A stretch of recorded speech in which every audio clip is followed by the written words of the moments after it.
Hey everybody, it's your old pal Robert from ThrillRide.com. How you doing? So today I'm back in Little Tokyo, not too far from downtown Los Angeles, and as you can see behind me, very close by to the Geffen Contemporary, where I came down a couple of months ago to check out the work of artist Pipi Lodi Rist, really cool video and multimedia artist. And while down here, I discovered there was also something called the Japanese American National Museum, which very intrigued by. Of course, very much into Japanese culture and cuisine and pretty much the history. It's just loaded with so much good stuff. I was in Japan for 2 weeks back in 2013, and those were 2 of the best weeks of my life. So very excited to see what this museum offers, and obviously a lot of very complicated history with the Japanese here in Southern California. So really excited to go inside and check it out. So let's go take a look.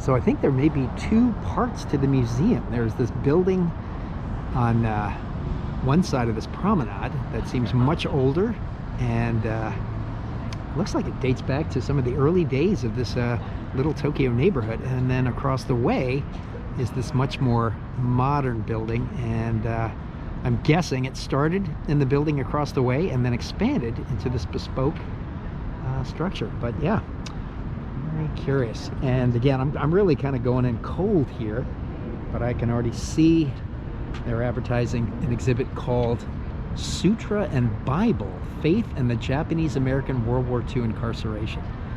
Yeah, fascinating. So according to what I was told at the entrance desk, you are to walk upstairs and then make your way down. So that's what we're going to do.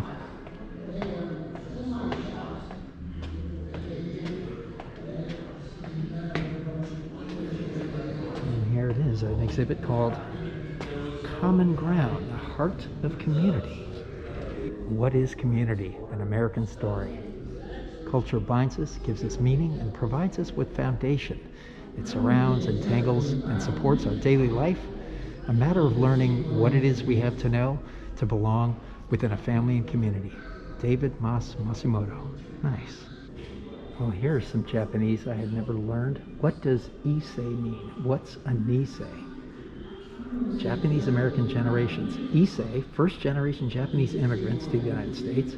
Nisei, second generation. Sansei, third. Yansei, fourth. And Gosei, fifth. Nearly 50 years after America's concentration camps closed, the Japanese American Museum put out a call for volunteers to help bring back barracks still standing in the Wyoming countryside.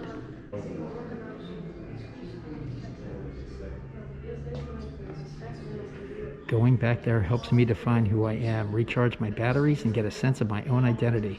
I survived there. In some ways, I'm a better person, and in some ways, I'm a lesser person. But I made it somehow. Toru Saito, 1998, Berkeley, California, explaining why he periodically returns to the site of the Topaz concentration camp. Wow. The Heart Mountain Barracks. From Wyoming to Los Angeles, more than 10,000 Japanese Americans were incarcerated in barracks like these at Wyoming's Heart Mountain concentration camp during World War II. After the war, the barracks were sold to local homesteaders. This one belonged to rancher Ron Morrison, who used it as a storage shed. So according to the information panel here, there are 2 rooms from the original barracks. And the room we're looking at right now is 20 by 16 feet and was meant for a family of 2 or 3 or 3 or more bachelors. Ugh.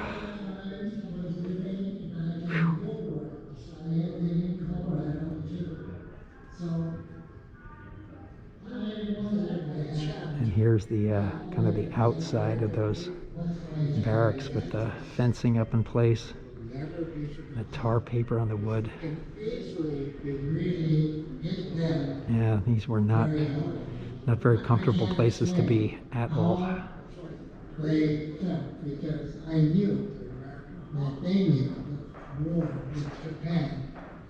The volunteers I worked with helped me to better understand my parents' own silence about the internment and broaden my respect for the dignity and grace of my parents' resolve during such a difficult and troubling time. Kevin Takunaga. Crazy. From the beginning, the Issei met with American racism, just like the Chinese before them. By law, they were aliens ineligible to citizenship, a privilege restricted to free white persons and later to African Americans. People born in Japan could not become U.S. citizens until 1952. Good grief. So, of course, heading from the east, the first stop for Japanese contract laborers was Hawaii in 1868. Lured by sugar plantation contractors who promised adventure and instant wealth. White plantation owners imported Chinese laborers in the 1850s, then the Portuguese. As the last group to be recruited in the 19th century, the Japanese had the worst housing and made the least money. So this kind of artistic representation of Japanese immigration is called a wall of suitcases and trunks. And standing in front of some more relics, people who first came here back in the late 19th century, early 20th century. Amazing. Yeah, and here is Kikujiro Terada's passport and medical inspection card, a handheld scale, kimono, hand-woven Okinawan kimono, and a wicker basket. Wow.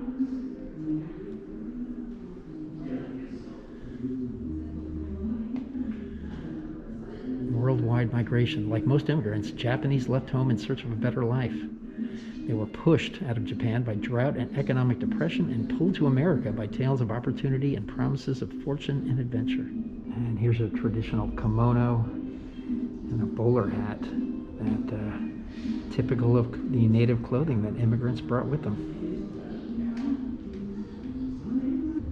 Look at this portion of an open letter to the governor of California from 1852 by Norman S. Singh. We would beg to remind you that when your nation was a wilderness and the nation from which you sprung barbarous, we exercised most of the arts and virtues of civilized life. We are not the degraded race you would make us. Well, this is fascinating. Livingston, California was the site of the Yamato colony, the first of 3 Japanese Christian utopian farming communities founded by Kyutaru Abiko. Abiko, a respected newspaper publisher, believed that Japanese immigrants would gain acceptance if they bought land and showed that they wanted to settle in America. There's a map of Yamato colony in 1907. That's amazing. By 1909, most of the Japanese on the mainland were farmers in California. But of course, as they succeeded in farming once desolate areas, anti-Japanese sentiment began to grow in response.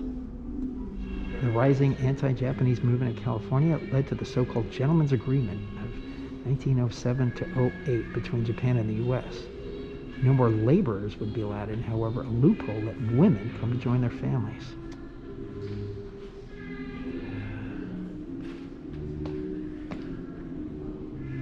I love some of these artifacts. So that big, kind of almost cylinder-shaped mortar is called an usu, and the large mallet there, a kine, which are used in New Year's celebrations to pound the mochi to make mochi rice cakes in preparation for New Year's. Wow. And I love these 2 things here. They're little sushi presses. One is kind of a rectangle shape, and the other one behind it there is kind of a flower shape. And this metal object here is a bed warmer. Oh, wow. Oh, yeah, look at this. This is a Buddhist altar. Some other small pieces. Fascinating.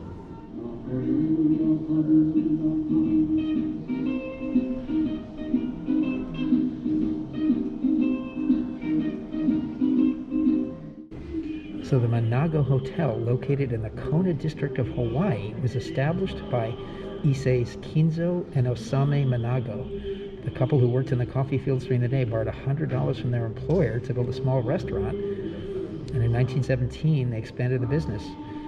The hotel continues to operate today by the family's 3rd generation. Amazing. And there is something called a check writing machine. I have never heard or seen anything like that before. This is a little case of instruments for a midwife from Watsonville, California, 1930. Oh yeah, and there it is, a certificate of midwifery. Creative expression flourished in the immigrant communities. The first generation Issei formed groups to perform Japanese dance, song, and dramas. Every Japanese and American community had a poetry club as well as other groups devoted to music and the arts.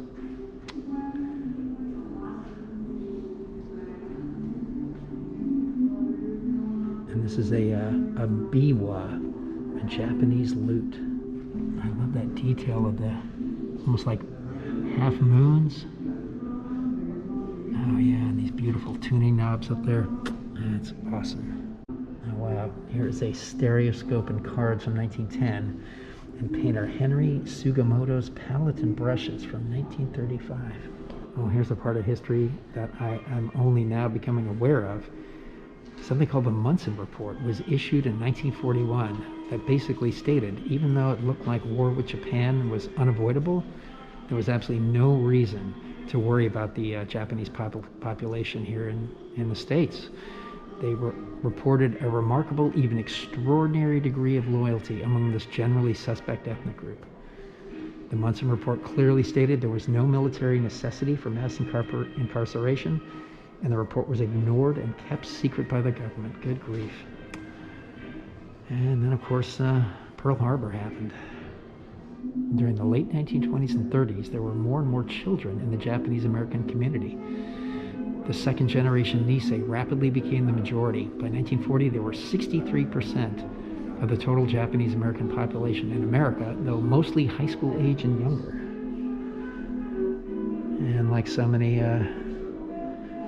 immigrant communities, a lot of emphasis was placed on getting a good education and forging a better path. So here's a desk and a wall schedule and some other relics from a Japanese language school in 1930. The communities the Japanese immigrants formed were based on the values they brought with them, including perseverance, hard work, and respect for authority and group effort. The code of behavior centered on giri, a sense of duty or obligation to others, and on, a more profound obligation owed to your family, especially to your parents. So Nisei children went to public schools where they were taught standard American subjects. They learned about the principles of democracy and freedom, but then many children were also sent to Japanese language school in the afternoons or on Saturday. Issei parents wanted their children to learn about Japan and to speak and write Japanese. Yeah. And of course, any Japanese activists opposed Japanese schools, claiming they were instilled allegiance to the Japanese government. Oh, brother.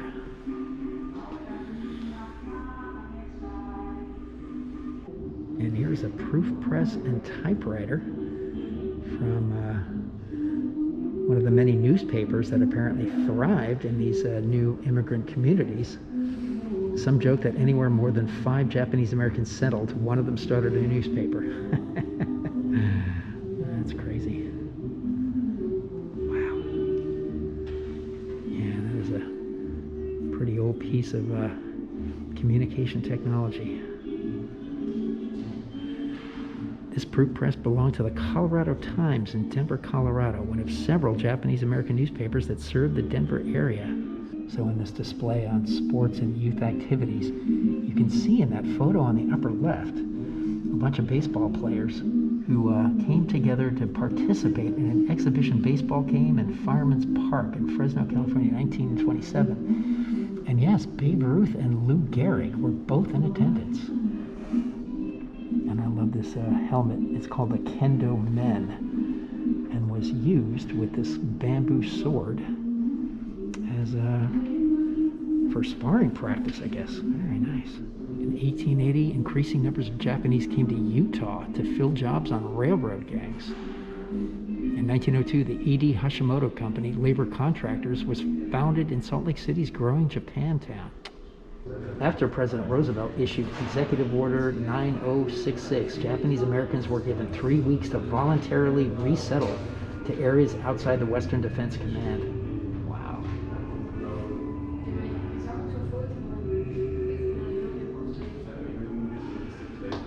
Japanese American families packed suitcases, duffel bags, and steamer trunks with the essentials they were instructed to bring and the items they could not live without. So this is a sample of the Civilian Exclusion Order instructions from 1942. Based on these instructions, people were restricted to packing only what they could carry, and most suffered tremendous economic losses.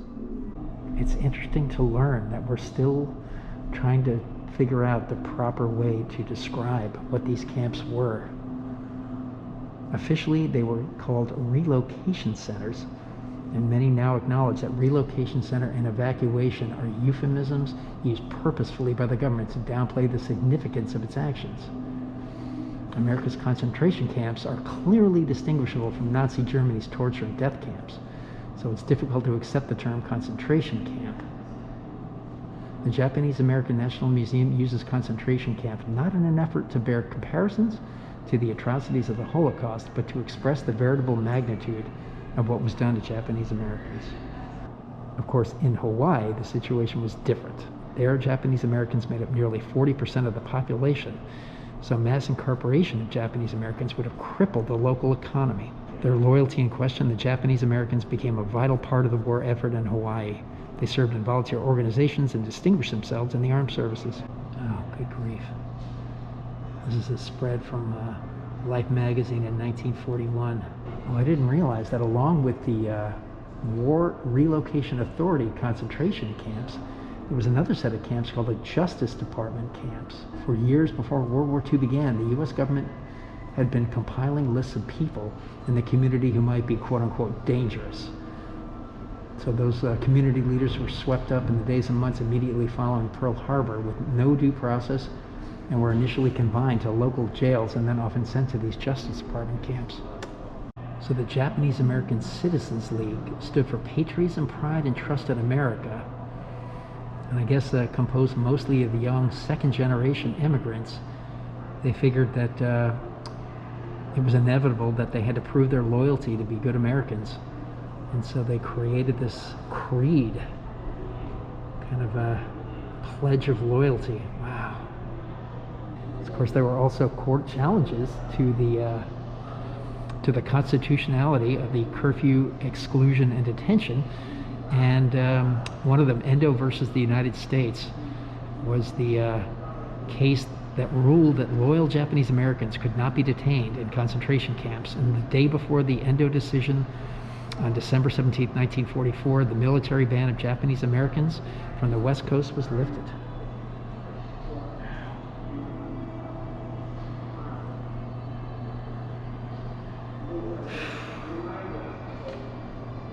Well, thankfully, there were some Americans who spoke out against this incarceration at the time, because, of course, most of the public either didn't know anything about it, claimed not to know, or kind of thought it was a good idea, which is pretty sad. Oh man, these are wooden sandals made in the concentration camp at Gila River in Arizona. Inmates often had to walk long distances to the communal shower and toilet buildings, and the Gita helped keep them out of the dust and mud. Wow. So this is an art installation called Relics from Camp that actually includes real soil and reclaimed artifacts from I think over 10 of the concentration camps and one of the Justice Department camps. Amazing.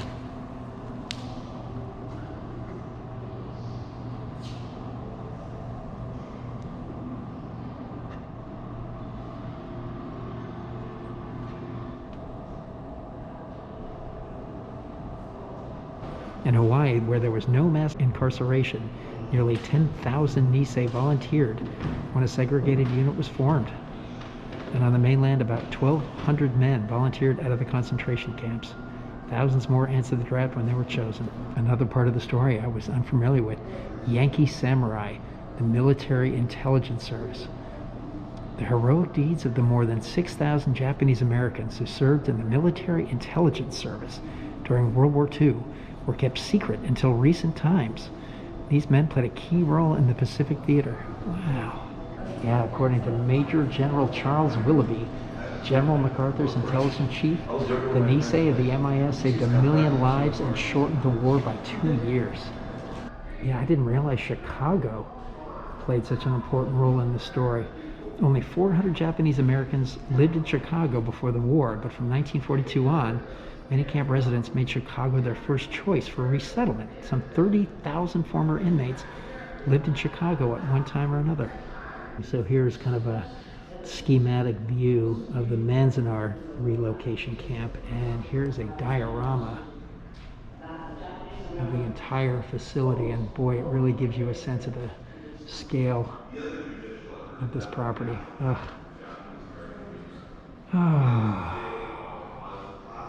It's still kind of hard to believe this all happened here in America. So February 19th is the official Day of Remembrance. And of course the day was chosen because that was the date when President Roosevelt signed Executive Order 9066, which enabled the entire forced removal and incarceration program. I love this neon sign. So this was reclaimed from the Atomic Cafe, which was opened in Little Tokyo right here in 1946 by Minoru and Ito Suzy Matoba. And of course, after they were released from the Manzanar camp, they came to Los Angeles and opened the cafe, naming it as a reminder of the devastation wreaked by Hiroshima and Nagasaki bombings. Those that were interned without due process, those were the ones who made this happen. And that's who we ultimately must give credit to.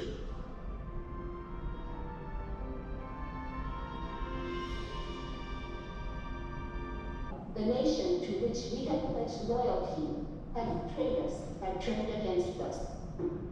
Our natural human feelings of rage, fear, and helplessness.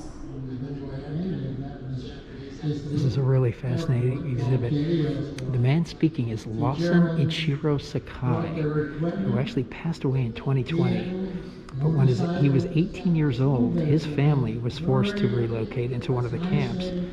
And in 2019, he sat and answered 1,000 questions about his experiences growing up and in the camps. And it's this kind of living document, and you can actually ask a question and he will answer as best he can based on these 1,000 questions that were asked prior. Very cool. So on the first floor is this exhibit called Sutra and Bible. And of course, part of the comfort that Japanese Americans kept with them when they were forced into these concentration camps were the sacred scriptures, ritual practices, and each other to find hope in desolate places.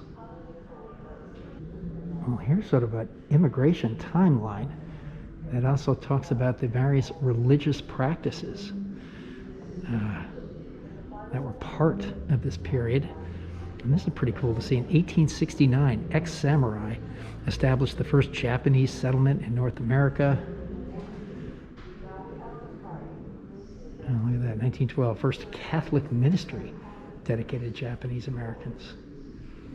And in 1914, a Shinto shrine established in California. And across the hallway, the timeline continues. 1927, Buddhist temples joined lawsuit to continue operating Japanese language schools. And then, of course, we end at the day that shall live in infamy, Sunday, December 7th, 1941. The forced removal decreed in 1942 by Executive Order 9066 meant a second involuntary rupture for Japanese Americans. During this time of uncertainty, religion would continue to provide spiritual guidance as well as resolve to bear and even fight the injustice being done to them. And here are some of what are called saint cards, and a crucifix, and this is rosary beads. Yeah, a lot more Christian and Western religious relics than I expected. And this is a painting of the Roman Catholic Church at the Manzanar concentration camp. Wow. So on the right there is something called a Butsudan, which is a Buddhist home altar that are usually used to commemorate ancestors and loved ones. And because Japanese Americans could not carry much into the camps, they would make these altars out of whatever scraps of wood or things they could bring into the camp, and fashion them by hand. And because they survived, these have become really prized relics from that era. Here's a photo from 1943 taken at the Heart Mountain camp in Wyoming of oban dancers, it's called. And here's kind of a traditional oban drum that I think came from a Hawaiian camp. So this is called the Amachi Memorial Wall, which is created to honor the community from Colorado's Amachi concentration camp, and include a special honor roll for the Nisei soldiers who lost their lives in combat.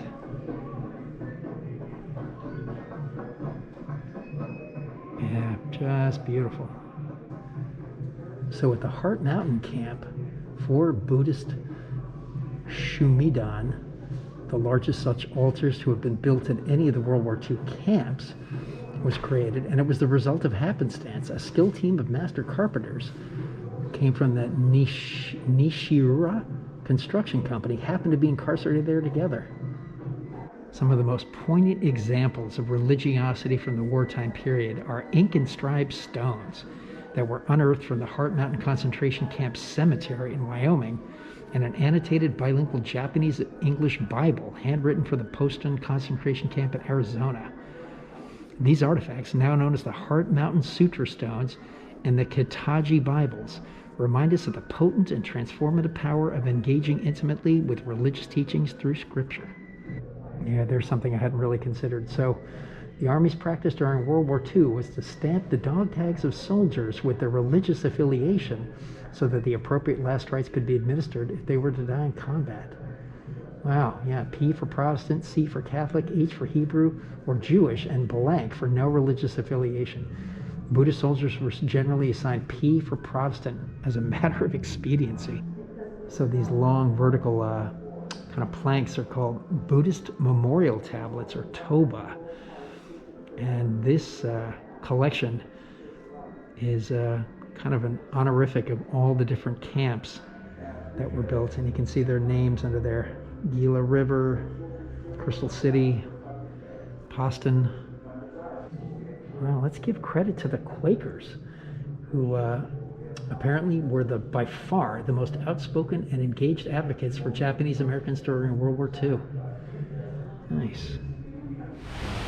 And here is this lovely kind of tea room / garden area right outside the museum. Really nice.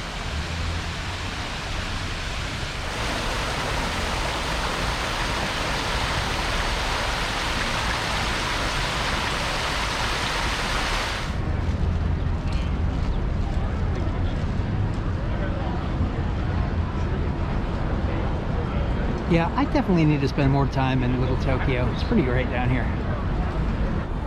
Well, there you go. Home is Little Tokyo. Little Tokyo is a gathering place and a destination for Japanese American community and culture. It's a spiritual place. It's a complete living and thriving 100-year-old community, and it's a bridge to downtown communities.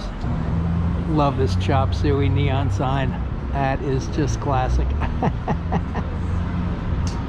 As it turns out, the building on the left that has that Japanese American National Museum sign in metal over the corner is actually the former location, and is now, that building houses the Go for Broke Institution, a national education center. But yeah, the museum proper these days is the more modern facility right across the way. I don't know if that Rubik's Cube thing ever moves. I have not seen it move since I've been down here both times, but maybe it did at one point. And I think that is going to bring this one to a close. So I hope you enjoyed this look through a museum that is truly dense and rich with historical information. I, again, feel like I'm only scratching the surface here. There's so much material to absorb and take in. It's pretty incredible. And for a museum that isn't that big, but they really pack in a lot of great detail. So yeah, if you're ever in the Little Tokyo area and have any interest at all in this part of our cultural history, I highly recommend it. Really neat place to visit. All right, so take care, and we will catch you in the next one.